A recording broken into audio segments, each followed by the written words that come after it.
உங்கள் favourite TV ஷோக்களை இனி miss பண்ண தேவையில்லை. ZEE5 இல் முற்றிலும் இலவசமாக காணுங்கள். இங்கேயும் எப்பொழுதும். என்னத்த இப்பதான் இந்திரா விஷயத்த சொன்னா. நாங்களாம் ரொம்ப பயந்துட்டோம். நாங்க உங்களை தனியா விட்டுட்டு போயிடக்கூடாது அத்தை. அதெல்லாம் ஒண்ணு இல்ல ஹேமா. அம்மா இப்ப எப்படி இருக்கு? வரீங்களா? ஹாஸ்பிட்டலுக்கு போயிட்டு வந்துடலாம். வேண்டாண்டா, எனக்கு சரியாயிடுச்சுடா. நான் நல்லா தான் இருக்கேன். இது சாதாரண பிபி விஷயம்தான். அத்த, நீங்க உங்க ஹெல்த் விஷயத்துல இன்னும் கொஞ்சம் கவனமா இருக்கணும் த. என்ன சொல்லணும்? கிளம்புறதுக்கு முன்னாடி சாப்பாடு கொடுத்துட்டு மாத்திரை எல்லாம் கொடுத்துட்டு போயிருக்கணும். அதெல்லாம் இல்ல சுபா. நான் என்ன சின்ன குழந்தையா? நான் சாப்பிட்டு மாத்திரை போட்டுக்கணும்னு நினைச்சேன். அப்படியே மறந்துட்டேன். என்னை எப்பவும் ஒரு ஆள் பாத்துக்கிட்டே இருக்க முடியுமா என்ன? அம்மா நீங்க எங்க போயிருந்தீங்க? எப்பயும் அம்மா கூட தானே இருப்பீங்க. முக்கியமான நேரத்துல எங்க போயிருந்தீங்க? நான் இங்கதான் இருந்த செந்தில். அக்கா கூப்பிடுறது எனக்கு கேட்கல.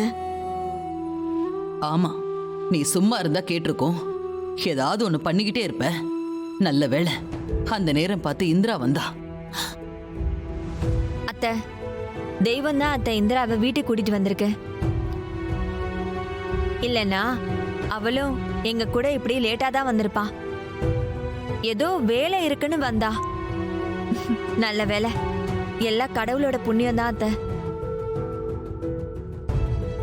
தேங்க்ஸ் இந்திரா. நானா இருந்தா கூட ரொம்ப பதட்டப்பட்டிருப்பேன்.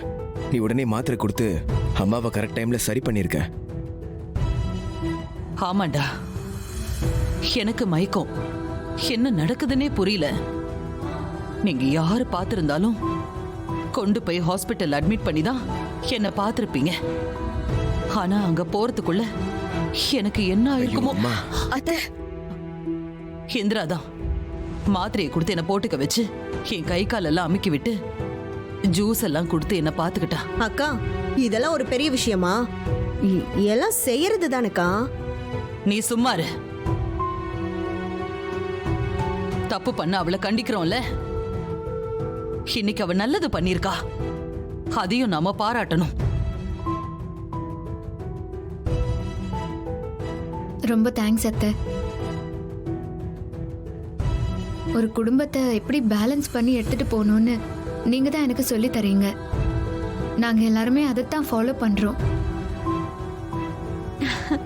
அப்படி சொல்ல இந்திரா. இன்னைக்கு நான் செய்யற எல்லா விஷயமுமே அத்தையை பார்த்து கத்துக்கிட்டதானே. இந்திரா, உன்னோட அவசர குறுக்குத்தனத்துல இந்த மாதிரி எல்லாம் செஞ்சுட்டு இருக்காத. அது பிபி மாத்திரை இல்லாம இருந்தா என்ன இருக்கும்? முதல்ல டாக்டர் கிட்ட கூட்டிட்டு போயிருக்கணும். நான் பிபி எல்லாம் செக் பண்ணி பார்த்துட்டேன். அவங்களுக்கு குறைஞ்சிருக்கு. அதனால ஹாஸ்பிட்டலுக்கு போக தேவையில்லாம ஆயிடுச்சு. அத்தை என்ன மாத்திரை எடுத்துக்கிறாங்க, அவங்க சுகர் லெவல் என்ன, பிபி லெவல் என்னங்கறதெல்லாம் எனக்கு நல்லாவே தெரியும். ZEE5 ஆப்பை டவுன்லோட் செய்து அனைத்து எபிசோடுகளையும் இலவசமாக பாருங்க.